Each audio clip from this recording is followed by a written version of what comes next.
Kalima. Today, I receive all of God's love for me. Today, I open myself to the unbounded, limitless, overflowing abundance of God's universe. Today, I open myself to God's blessings, healing, and miracles. Today, I open myself to God's Word, so I become more like Jesus every day. Today, I proclaim that I'm God's beloved. I'm God's servant. I'm God's powerful champion. And because I am blessed, I'm blessing the world in Jesus' name. Amen.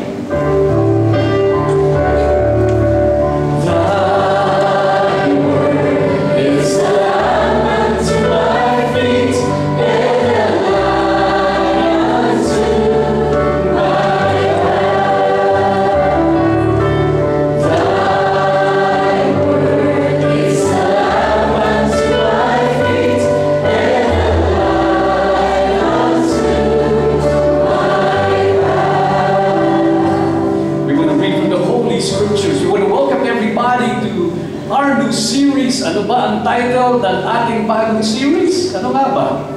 Tanungin niyo kung ano. The Biggest Winner. Ibig kong sabihin ng biggest winner, mas maganda yan kaysa the biggest loser. So we had to play with words. All of us here, we know, alam natin yung TV series pa ang tawag dyan, ano?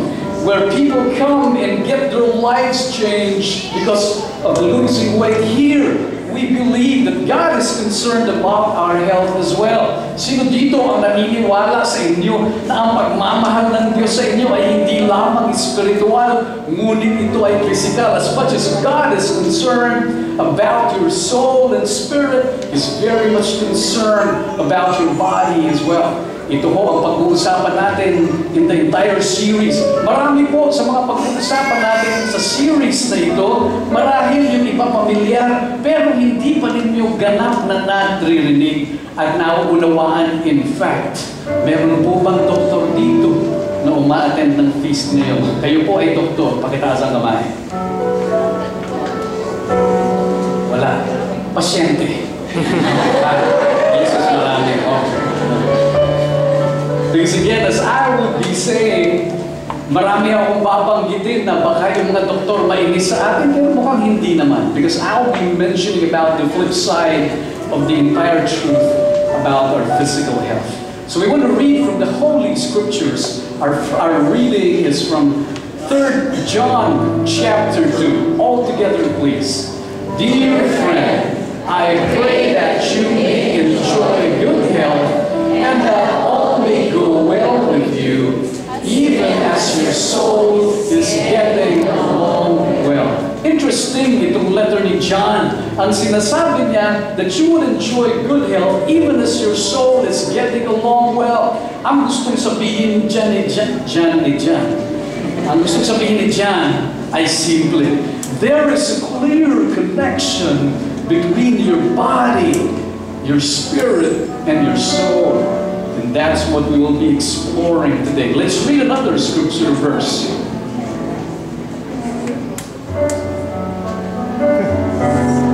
Ayan, Proverbs chapter 3, verses 1 to 2, and then we jump to verse 8 all together, please.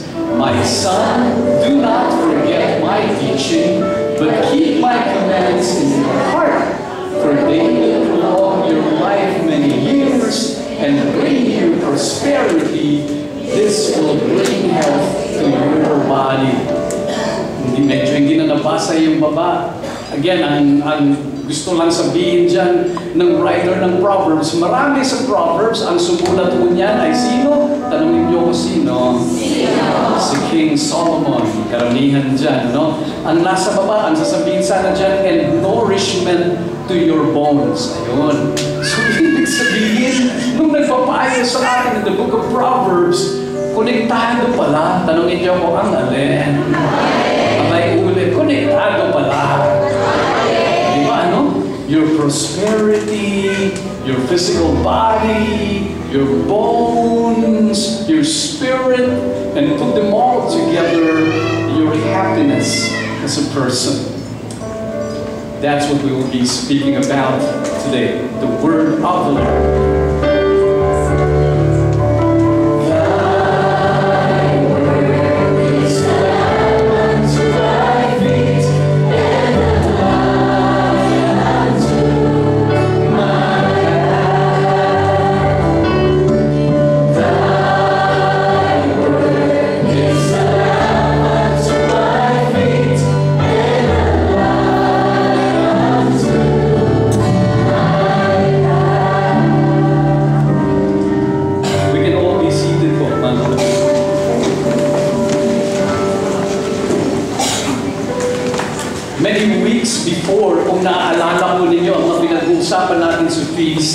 we spoke about finances. Pinag-usapan po natin that it is God's concern that we live life of prosperity so that we can reach out and help others as well.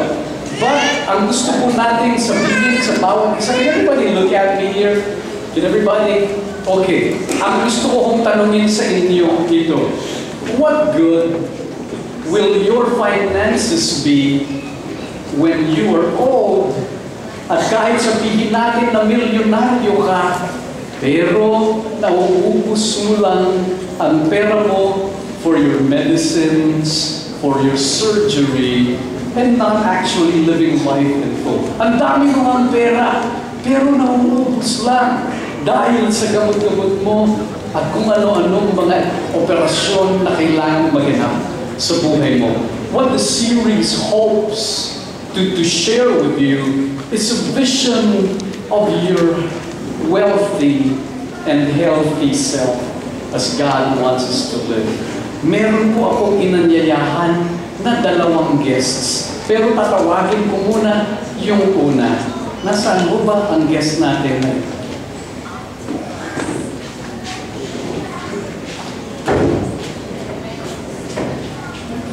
Lolo, kumusta po kayo? Kung wala ng microphone si Lolo, bigyan natin ng microphone. Ayan, okay. Pakihawakan mga Lolo para marinig ka nila. Maigil man ho, nakapunta kayo sa feast. Po, sakit po na tuhod ko. Dahil ko na po yata ako.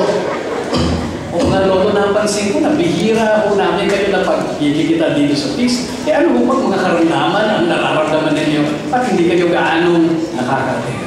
Kinakapos po ako ng hininga. Oo, ba't sa tiyan po ang hawak ninyo? Dito siguro sa dibdib, ano? Pag kinakapos kayo ng hininga. Tsaka po may TV po. Okay.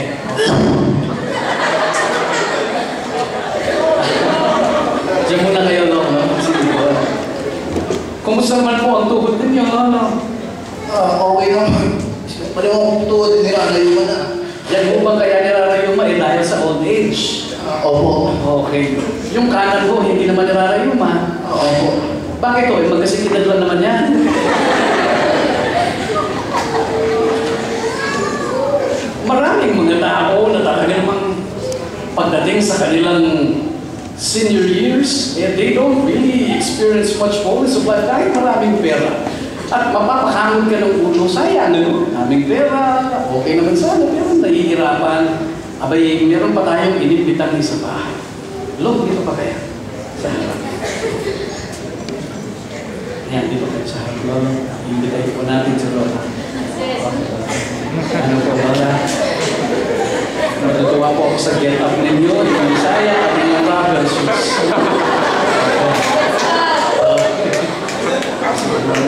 Okay. Medyo lalayo ako at pinapahingo ako ng konti sa buhok ninyo. Okay. Lola, napansin ko na medyo ibang-iba kayo dahil dito kayo, Lolo, bihira. Siguro mga once every 6 months umaattend. Kayo ho, every Sunday nandito. Alam ko, maraming dahilan kung bakit nasa feast kayo. Bukod sa guwapo ang speaker dyan, kaya hindi kayo maka-absent. Kaya ang tanong ko, bakit kayo palaging umaattend that you find strength attending the feast? Praise the Lord. Lagi akong ginagabayan. Grabe. Kaya mahal-mahal ko talaga si Lord eh. Grabe. Okay. Astig si Lola, no? Okay. Ang tanong ko sa inyo, Lola, wala naman mo ba kayong nararamdaman naman? Lolo, ilang taon na mo ba kayo? 82 po ako. 82. Okay. Kayo, Lola, ilang taon na mo kayo? 82 din. Parehas tayo ah. 82. Okay. Sige. Parang sa tulong ng boses mo, Lola, parang nag-ahamon ka. Okay, ha? Mas pa ako kaya kung paano sige kayo po. eh. Para malaman natin ang pagkakaiba, paano natin mapapatunayan yan? Aba, sige nga. Dance battle tayo, no? Oh, prepare ako dyan. Music.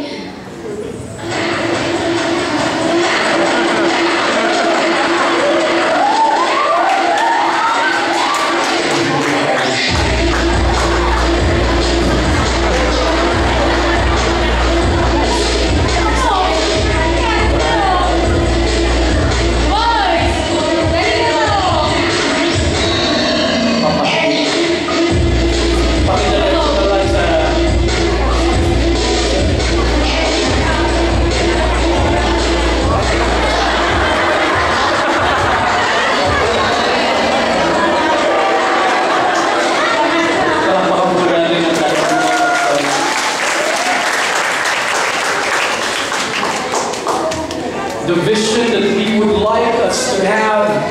after the series is that we see ourselves not just well off financially, but we see ourselves as healthy as God wants us to be.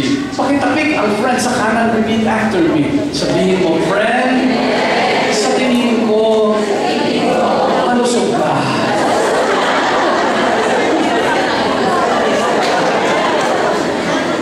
Bakit kayo tumatawa? Di ba tawa naman? Ang ating nais pagganap sa buhay natin. Because the worst thing that can happen to many people, this is the paradox of life. You sacrifice your health so that you can have more money, but at the end of your days, now you pay your money back so that you can have your health back. Naiisip niyo ba yun? Yung mga tao, pinapabayaan ang kanilang kalusugan para dumami ang kanilang pera, ngunit pagdating ng pagkakataon towards the end, they are actually willing to spend the money in order just to get back their health. I want to share with you two important facts. Ilang facts? Okay. Number one, God is concerned about your body. Sabay-sabay sabihin, God is concerned about your body. God is concerned about your body. Concerned ang Panginoon sa katawan mo. Pakitabi kang friend sa kanan, repeat after me, sabihin mo, friend, concerned si Lord sa katawan mo. O sa kaliwan naman sabihin mo, kung ganun, friend, malaki ang concern niya. God is so concerned about wealth because He's so concerned about the entire you. As I have mentioned earlier, He's not just concerned about your spirit, your soul, He's concerned about your body. In fact, whenever Jesus ministers to people, He does not just forgive them, He heals their body. Pwede niya namang sabihin, your sins are forgiven, but every time people come to Him, He says to them, when He says to them, your sins are forgiven, gumagaling sila. He even says, your faith has healed you. Jesus heals their bodies as well. In fact, marami ang mga sumusunod kay Lord. Tanongin niyo ako, bakit? Ang pinapamirienda pa ni Lord. Di ba ano? He fed the 5,000, excluding the women, hindi pa kasama sa bilangan ang mga babae. Kasi concerned si Lord about their bodies. Are you ready for this? Yung mga asawa ninyo, concerned ba sila sa inyo kapag meron kang heart condition? Concerned ba sila? Don't you think God would care less than your husband or your wife? Na kapag hinimas ng asawa mo ang likod mo at sinabing, kawawa ka naman, may sakit ka sa puso, what makes you think that God cares less? Ibig mo bang sabihin, mas mabait ang asawa mo kaysa kay Lord? Of course not. If your family members are concerned about your condition, God definitely is. If your children looks at you with pity at nahahawa sila kasi inaatake ka ng arthritis mo, do you think God cares less when God sees you wincing and pain? It is God's will that we be healthy. Naintindihan niyo ba ang sinasabi ko? It is God's will that we be healthy. And again, you don't want to think that your child loves you more than God does. At concerned si Lord, kapag ikaw ay nagkakasakit dahil sa mga kalokohang ginagawa mo sa sarili mo, kapag nagyoyosi ka at tapos inuubo ka na, may TB ka na, kaya lang ang English is smoker's cough, na para huwag kang pandirihan ng mga tao. God is concerned if you are eating too much fats, and maybe even just simply eating too much. Na para bang hindi ka nahihiya.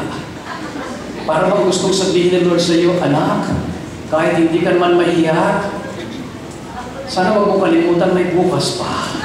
No, parang kasi kung makakain ka, parang wala nang bukas.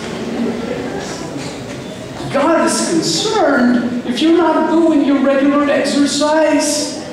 God is concerned kung ang na-exercise mo lang na muscle ay yung panga mo. Kasi yung panga mo talagang maskulado. No? Kasi nguya ka ng nguya. Tapos yung bibig mo, ang luwang. Kung kumain ka ng saging, isang subuan lang, pahalan pa. Yung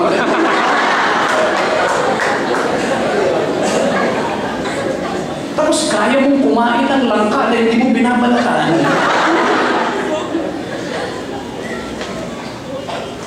God is so concerned if you're getting too fat versus your height. God is concerned. If you have asthma due to smoking and other stuff, the Bible says, are you ready for this? The Bible says, your body is the temple of the Holy Spirit. Pakitabi kang friend sa kanan, repeat after me. Sabi mo, friend, you are the temple of the Holy Spirit. O sa kaliwa naman, sabi mo, friend, sa size ng katawan mo, you are the basilica of the Holy Spirit.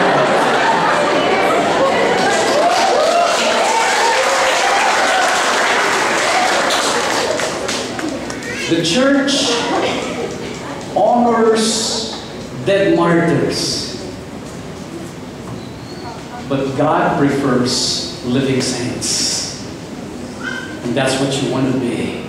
Because that's what God wants you to be in the Bible. And the Bible is more than enough wisdom for us to be healthy. As what God wants us to be. God is very much concerned about our wellness. He's very much concerned about our healing. And if you want to have the best healing methodologies in the world, you want to consult the scriptures. And you want to listen to what God has to say. Fact number one, this is what you want to remember all the time. If you want to talk about real healing, number one, we are complete human beings. Sabay-sabay sabihin, we are complete human beings. Or we are a complete person. We are not just bodies. We are body, spirit, and soul. In fact, one prominent writer, it was Stephen Covey, I think, and he's quoting from Teilhard de Chardin.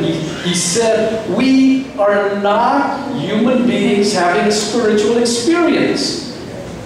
We are spiritual beings having a human experience. Iisa po tayo. Are you ready for this? Walang pagkakahiwalay ang espiritu at ang katawan mo as far as the will of God is concerned. According to research, meron pong kagulat-gulat. 85% of our diseases are rooted in our emotions. Did you get what I was saying? 85% of our illnesses are rooted in our emotions. Dapat nagulat kayo, dapat sabihin nyo, ha? Ulit. 85% of our illness are rooted in our emotions. Yan. Alam niyo ba, na kung ikaw, according to research, mainitin ang ulo mo, at palagi kang nagagalit, that you are 600% more likely to die at a young age of 40 and 50 versus somebody who's cool and happy and cheerful and relaxed. Our body has a lot of connections with the spirit, with the soul. In fact, there are certain negative emotions affecting specific organs of your body. Are you ready for this? Don't you know that worrying weakens your stomach?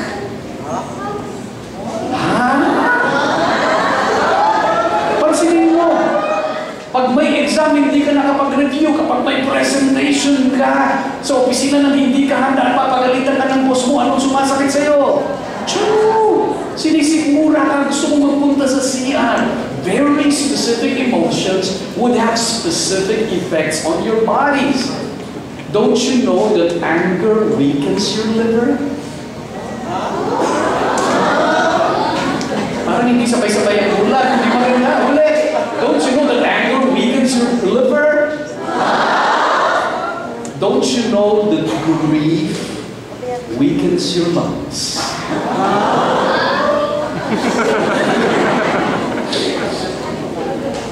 Don't you know that fear weakens your kidneys? Last. Matapos na yan.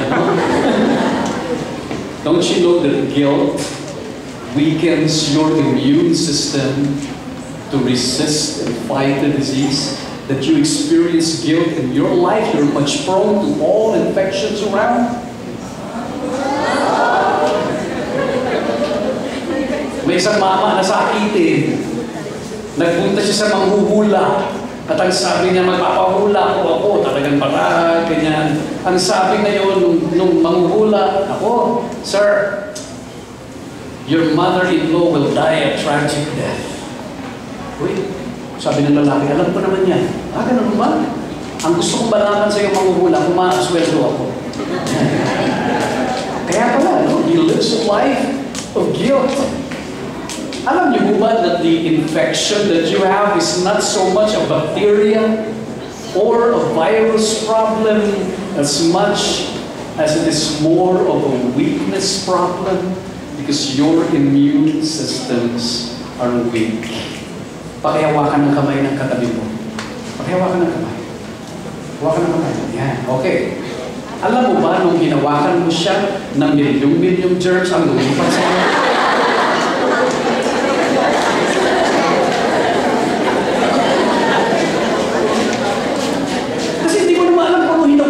Kung saan nagpunta yun, bago magpunta rito. Kung saan lumawak yan ang parte ng katawan niya. In fact, the germs na nalipat sa iyo is enough to kill you. But because of your strong immune system, you do not get sick. It is not so much a bacteria or a virus problem as much as it is a weakness problem. In fact, number 2, to heal the parts, you need to heal the whole. Sabay-sabay sabihin. To heal the parts, you need to heal the whole. Ibig sabihin, pag may karamdaman ka sa bahagi ng katawan mo, bago mo maggamot yan, at kung gusto mo talaga ng tunay na kamutan, you need to heal the whole. Long ago po, ang doktor at ang pare ay one and the same person. Alam niyo ba yun? Long ago, ng mga panahon nila Noel Babaw, gano'n, yan, hindi na natin inabutan niya. But dati, ang doktor at ang pare ay iisang tao. Ang tawag sa healing noon, holistic healing. Tapos, pag mayroong kang karamdaman, pupunta ka sa doktor na ito, bibigyan ka niya ng mga dahon-dahon, ng mga herbs, ng mga bark ng mga trees, and then ilalagay sa katawan mo, paiinumin ka, but they will be also asking you to pray, to forgive, to trust God, and they will even ask you to restore relationships because they see the entire you as the entire you. Walang demarcation line. If you want to experience the healing of God in your life, there are 2 steps. Number 1, not necessarily in order at malamang sa hindi, sabay-sabay na gagawin na, heal your body. Sabay-sabay sabihin, heal your body. Alam niyo, ang kahirapan sa atin ng scientific revolution na wala na ho yung konsepto na ganyan. Ngayon, ang dumating sa buhay natin, the scientific revolution inadvertently or unintentionally not only separated the body from the spirit. Pansinin mo ngayon, pag nagpunta ka sa doktor at sasabihin na lang sa iyo, ito ang sakit mo, bibigyan ka ng gamot. At wala nang masyadong usapan. They have separated the body from the spirit, but also they have even pushed us further. They have separated the body from the other 1,000 parts of the body. Gone are the days. Kasi po ang modern medicine, with the advent of specialization, I have nothing against it. Importante po yan at dapat meron. Kaya lang nakalimutan natin yung kabilang bahagi. Kapag may sakit ka sa puso, pupunta ka saan? Sa cardiologist. Kaya lang, because of the advent and maybe even abuse of pharmacology, at marahil dyan kasi ang drug business ay napakalaking industriya it has become so easy to prescribe pills and perform operations na wala nang masyadong concern sa ibang bahagi ng katawan at ng kaluluwa ng taong ito. Ano daw ang tawag sa doktor na nag-o-opera at nagsisimula sa letter S? Sadista. Yung tawag ng iba. We want everybody to get back to the concept that again, that you spend more time with your doctor, ikukwento mo lahat na para bang siya ay kaibigan mo, tapos ibabalik mo ang tawag natin, the specialist of interconnections. Ang tawag sa kanya, the family doctor who knows a lot about you. Yung kapag dumating ka, memorize niya yung ano tawag dyan, yung patient records mo. At yung kilalang-kilala kanya na kapag ikaw nagpunta sa kanya, masakit ang tiyan mo at nag-complain ka, hindi ka lang nare-restatahan ng pills, tatanungin ka niya, by the way, how do you chew your food? Alam niyo ba na importante ang pagmumuya? That you are able to chew your food well? Yung iba kasi kain lang ng kain, tapos lunok lang ng lunok. No?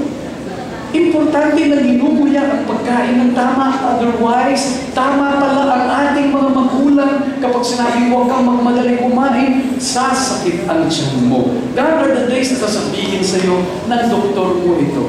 The doctor knows your name, and the doctor easily remembers your medical history. And then he listens to your stories. Kapag ikaw nawala ng trabaho o nalipatan ka ng departamento, and you are under so much stress, kapag ikaw sumisikip na yun ang dibdib mo at may muscle pain ka on the right shoulder, ang sasabihin niya sa iyo, nako, siguro sobra ang stress mo. At yung mga bagay na ito pag-uusapan ninyo. At dahil sobrang pagkakakilala ninyo sa isa't isa, pag dinala mo ang misis mo dito sa doktor na ito at meron siyang migraine, ang sasabihin niya sa iyo, excuse me, gaano kayo uminom karami ng milk?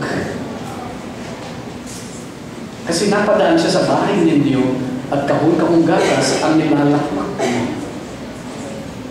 Dinala mo yung lola sa bahay. Tapos dinala mo sa doktor. Si lola nag-twitch ang mata.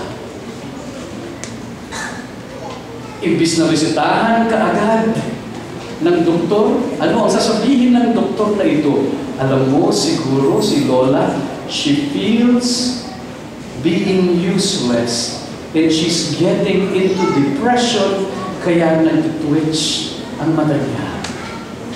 And then you begin to understand how the entire thing about your body works. Dok, may acid reflux po ako eh. O bakit? Ano ba ang nangyayari sa opisina? By the way, ilang kilo ng karne ba ang kinain mo kanina?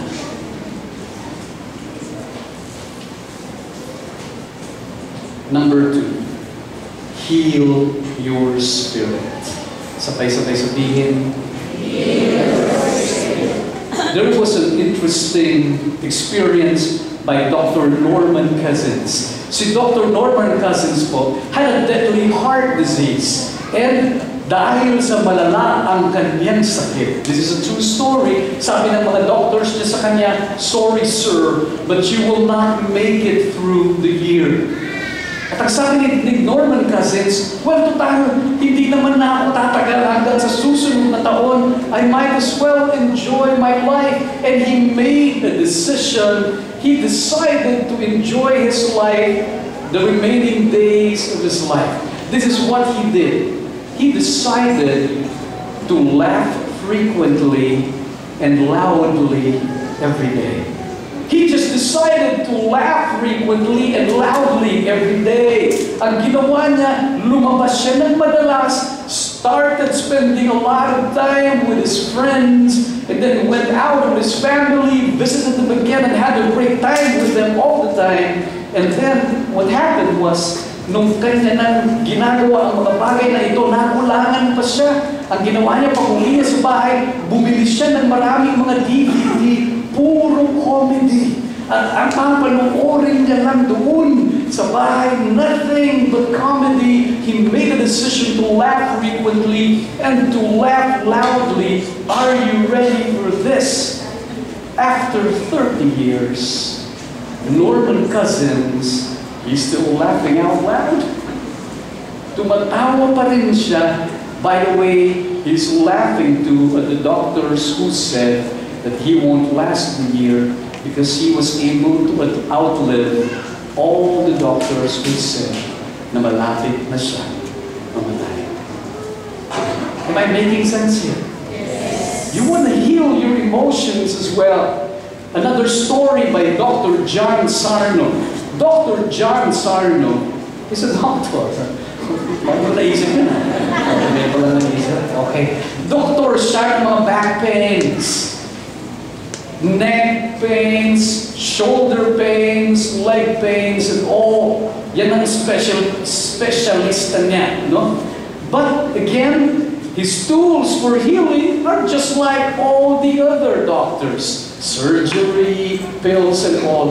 Ang napansin niya, balik lang ng balik yung kanyang mga pasyente sa kanya, and he got to think deeply. Sabi niya, mukhang meron akong ginagawang hindi tama.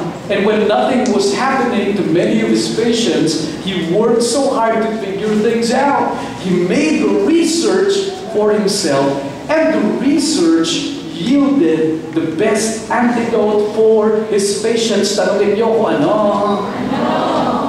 The best medicine is 2 lectures. 2 lectures. Ang gagawin niya kapag ikaw ay pasyente ni Dr. Sarno, you will go through a series of 2 lectures. And the lectures were about, tanungin niyo kung ano? For them to acknowledge their unacknowledged and unfelt childhood emotions. Uulitin ko, unacknowledged and unfelt childhood emotions. Na-discover niya na marami sa mga sakit-sakit sa katawan, ang pinanggagalingan ay unfelt emotions. So consequently, this is what happens. These are unfelt childhood emotions causing these pains. The subconscious mind, this is what happens. Itong na-discover niya. Your subconscious mind gives real physical pains to your bodies.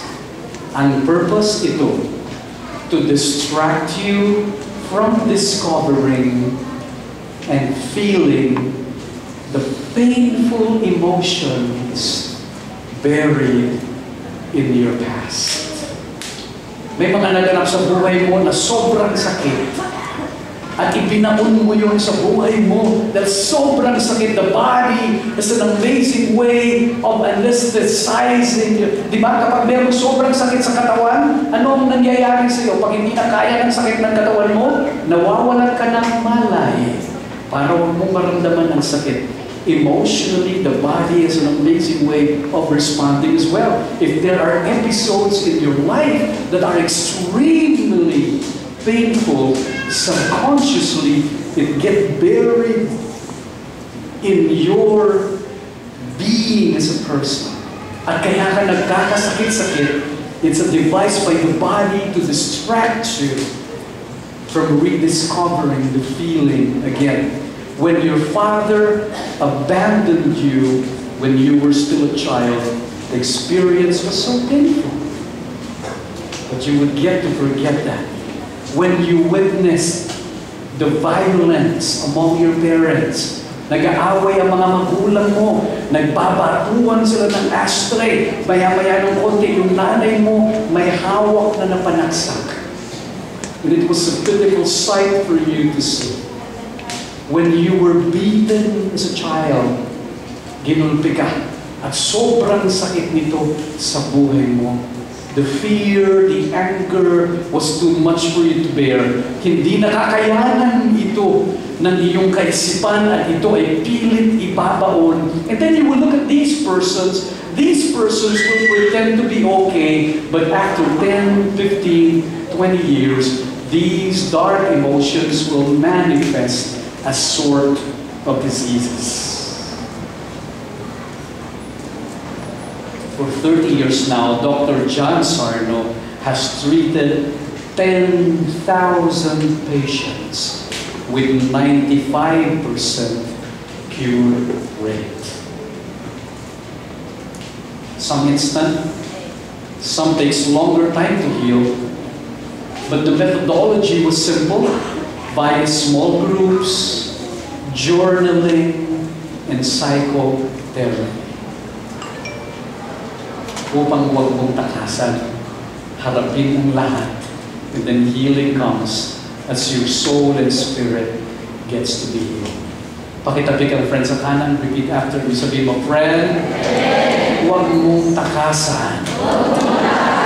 Sa kaliwa naman, sabihin mo, friend, huwag mong takasan. Lalo na ang sa aking iyong utak.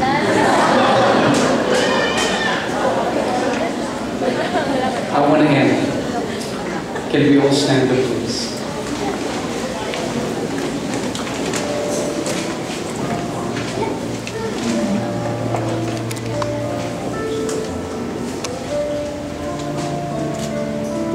Just last week, meron pong nag-a-attend ng feast. And tinawagan ako nung kasama niya. Sabi niya, brother, tawagan mo naman siya, no? Kasi medyo depressed siya. Sabi ko, sige, tawagan ko. So tinawagan ko po ang sister na ito, itago natin siya sa pangalan ni Linda. Kasi po walang permiso. Hindi ko pa siya nakakausap, tago natin siya sa pangalan ni Linda.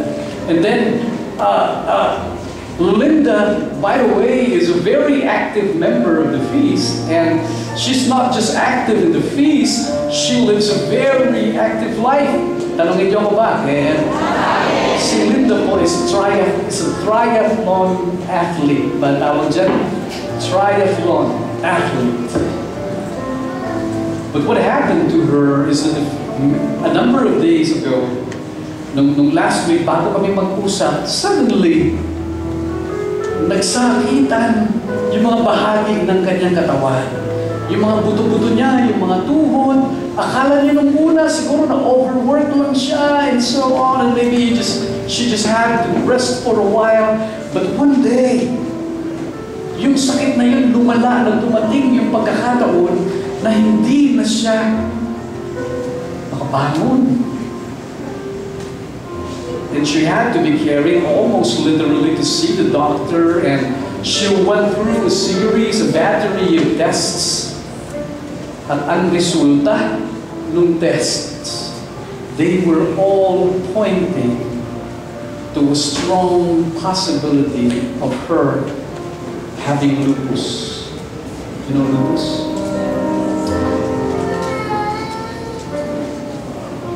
Ang lupus pala, baliktad yan.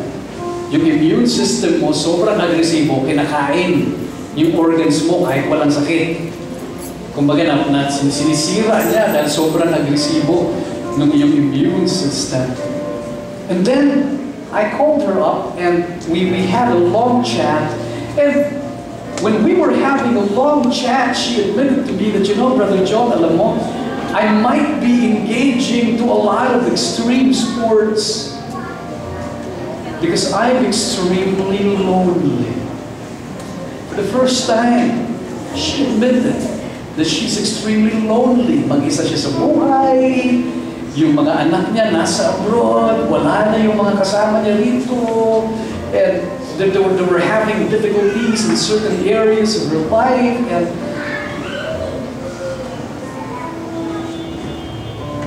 and that's why, again, she's into extreme sports. We prayed together. I offered her and I told her straight that, you know, sister, I can't do much, but would you like me to pray with you, pray over you, over the phone? So we prayed together over the phone. And the entire time I was praying with her, she was crying.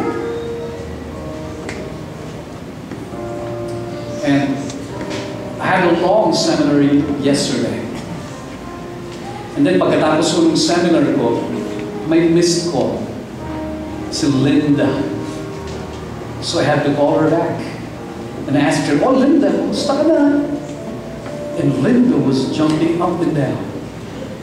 I asked her why. She was so ecstatic. She was so happy. And then she said,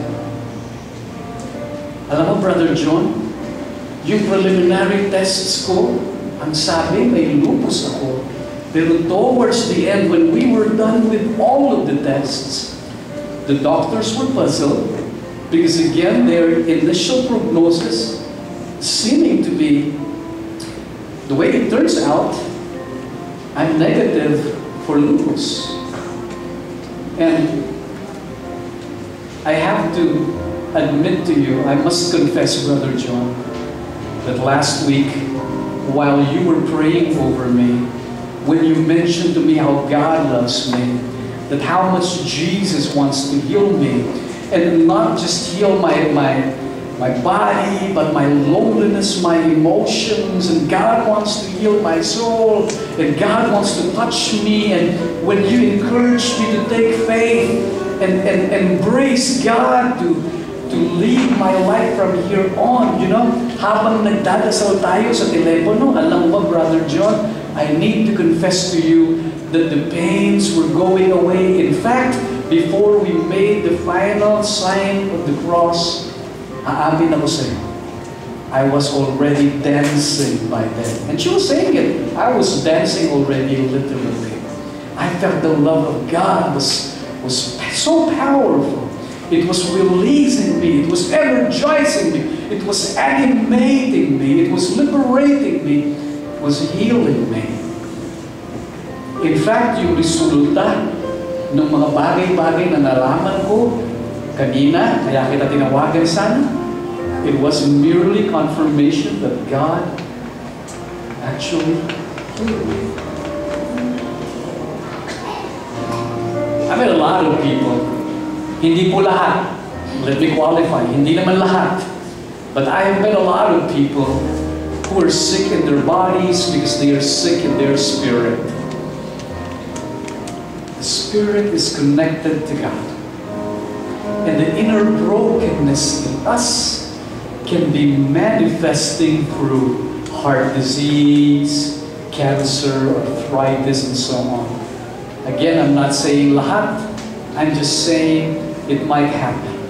That's why, again, what I'm saying is the deepest healing is always spiritual healing. When relationship with God is restored, and then restoration in the body happens. When forgiveness washes your guilt. When you believe that God forgives you, and when you ask forgiveness from someone, and when you believe that you have been given forgiveness, and that makes a lot of sense. That whenever Jesus heals people and He says to them, "Your sins are forgiven," immediately they would take up their mats and they would walk. And maybe when these things happening, we can be released from acid reflux, maybe ulcers, maybe even asthma. Some go through healing sessions because they only desire physical healing, but they don't follow Jesus. And the physical healing does not last. When God heals your body, He wants to heal your spirit as well. That's why the blind man Bartimaeus in the scriptures, you remember that after Jesus healed Bartimaeus followed Jesus. Because this is ultimate healing. When you become a disciple of Jesus Christ. And then He addresses the deepest needs and longing of your heart. And then you get to be connected to the heart of God, because you are not a machine with malfunctioning spare parts. You are spirit, soul, and body. You are a creature made of love and made by love. That's why when you get sick, ito po ang tip ko sa inyo. Tanungin niyo ako ano? When you get sick, listen. Not just to your doctors. Please listen to your doctors. But don't just listen to your doctors. Listen to your body and your spirit as well. What is your spirit telling you? What is your body telling you? It might be telling you to do something. Is your sickness a message that something may not be right? Perhaps it's a call to rest. Baka naman sobrang pagod ka na sa buhay. Diba, no? Sobrang trabaho, kayod ng pera, nilimot mo na ang ibang mga bagay-bagay sa buhay. It might be a call to rest. Or maybe it might be a call to eat less. Maybe it's a call to eat less. Or maybe a call to eat greens. Or maybe it's a call to breathe healing and fresh air deeply and be relaxed. Many of us are no longer breathing and enjoying the air that God gives to you and me, the fresh air. You don't have the time to pick flowers and just breathe the life of God that's given to you. Or maybe it's a call to just have a little more sun in your life. Okay po ang maputi at magluta tayo. Pero hindi rin masama ang araw. Huwag kayo matamang masyado sa araw. Kasi kailangan po yan ng katawan din yun. Maybe it's a call to just be happier today, to play more, to worry less, to laugh more, to attend the feast more frequently, to give up heavy emotional burdens, to forgive, to take morning walks with your kids and evening walks with your wife. Or maybe get out of toxic relationships that gives you a lot of stress. Don't you know that the greatest stress in your life is a mistress? Maybe it's a call to give up sin, to walk closer with God, to trust Him more. Don't just listen to your doctor. Listen to them well, but listen to your entire being, to your body, to your soul, to your spirit, and then ultimately listen to God's voice speaking through your body, through your soul and spirit. I want to pray for you, but this prayer will be a little different. Why don't we do this now? In the name of the Father, and the Son, and the Holy Spirit. Amen. Can you put your hand over your chest, please? And repeat this prayer after me. Lord Jesus, thank you for speaking your word to me today. Thank you that you've made me aware that you are concerned with my body too. Forgive us for abusing our bodies. Forgive us for not taking care of it well. Because you want us, Lord, to be living saints. To give glory to you while we continue to live. To give glory to you while we continue to serve. To live out our purpose as we continue to love. That we may continue to live. As we continue to give. Then we will experience joy. And then we experience more life. Come into my heart, Jesus. Heal me today. Heal my life today. And Lord, I pray in a special way. Let me pray for you. Lord, I pray in a special way for those who are attending the series and are having sicknesses in their bodies.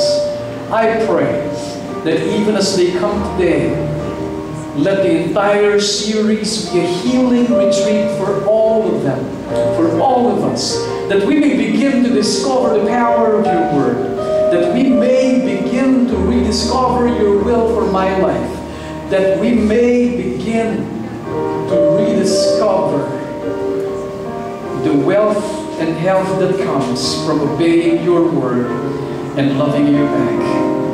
Lord, we expect nothing less than miracles in this coming series. Lord, use me, use us to bring in more people, especially those who are needing healing. May we bring them here to the feast, that they may hear your word and experience real and authentic healing coming from you. That we be the biggest winner as you want us to be. I don't want to say amen yet. Can I ask everybody to look here, please? I want to pray a special prayer for the mothers here. Can I ask everybody to sit down except for the mothers? Can I ask the mothers to remain standing?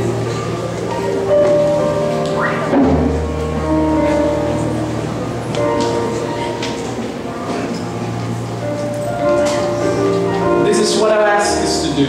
We will do two things. We want to pray for a special healing for mothers. And we want to honor you, and we want to lift you up to God, and we want to pray a special blessing for you. And the feast honors you. The feast is thankful that you're here. By the way, this is your family, and you are our mothers too. At kayo po ang nanay ko, kasi ako po'y bata pa, dahil wala pa akong buhok. No? Kayo ang aking ina. Ganito po ang gagawin natin. Can I ask your friends? Because we will be doing two things. Sino dito na nandito ang nanay ninyo o yung kasama ninyo ang magulang o nanay siya kahit hindi siya magulang ninyo? Basta may kasama kayo na nanay siya, taas ang kamay. Okay. Can I ask our friends, can you make available the flowers, please? Can we make available the flowers in the aisles? Okay. Sige. Pwedeng pakilabas nga natin yung flowers? Okay. I want to ask you if your mother is here or the mother that you know is here. I'll ask you to pick up a flower para ibigay sa kanila. Okay ba ba? Huwag niyo munang ibigay. Sabay-sabay natin ibibigay. Okay. Magtaas kayo ng kamay kung nandito yung nanay na bibigyan ninyo para lalapitan kayo nung kasama namin at bibigyan kayo ng flowers. Yung tagabigay muna ha, ang bibigyan natin hindi muna yung nanay.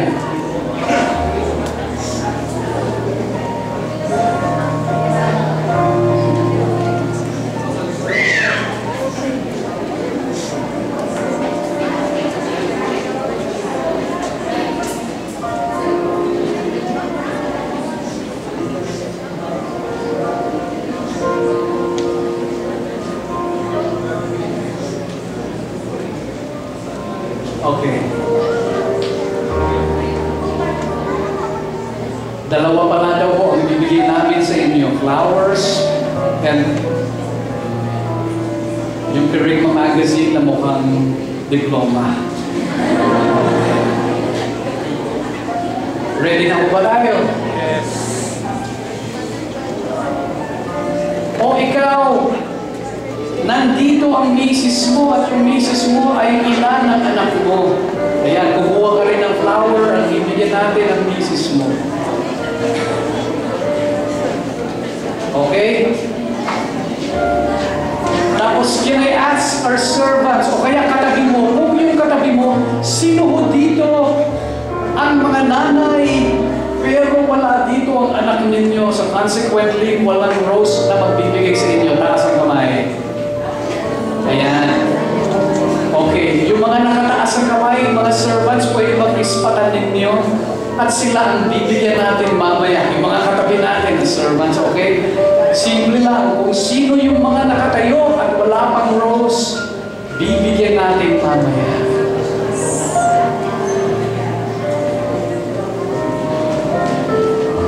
Ready na ba tayo? Yes. Okay. For all of us who are seated, we will sing a song to the mothers here, and we want to sing it from the bottom of our hearts. I'll lead us into singing, and please join me.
Lord Jesus, we pray for special blessing for the mothers here. Thank you that you have opened their eyes to get to know you as the real source of beauty and strength. Lord Jesus, we consecrate them to you. We pray that you would bless them with good health, with energy, and Lord, fill their hearts with their love as they lead the family and bring the entire family together. Lord, call them on to serve you in their God-given vocation to love and serve the family. And Lord Jesus, we pray that in a special way, that you would grant them the grace to dream bigger dreams. Can I ask the mothers to look at me, please? Mothers, I'm praying for you that you may dream great dreams again. Marami po sa mga nanay ang taas ng pangarap sa kanilang mga anak. Tama po yan. Mataas ang pangarap nila sa kanilang mga asawa para ma-promote ang mga asawa, mag-prosper ang negosyo. Tama po yan. But mothers, look at me here. I believe it is God's will that you dream great dreams for yourselves again. Naisipin po ninyo ang sarili ninyo, hindi para maging makasarili. Because I believe in my heart that a great mother, a successful mother, a well-established mother will be able to love her family well and be able to serve her family well. So I want to pray for you. Lord Jesus, we pray that you would open up their minds again, that they may dream for themselves. Great dreams. Dreams that are beyond their imagining. Give them the grace, Lord. And as they love their families and made sacrifices for them, as they desire to continue making the sacrifices for others, get them to dream great dreams for their careers, for their ministries, their finances, their hobbies, that they may be the happiest mothers in the world. Thank you, Jesus, for answering our prayers. Lord, give us the grace that we may love them even more. In Jesus' name, amen.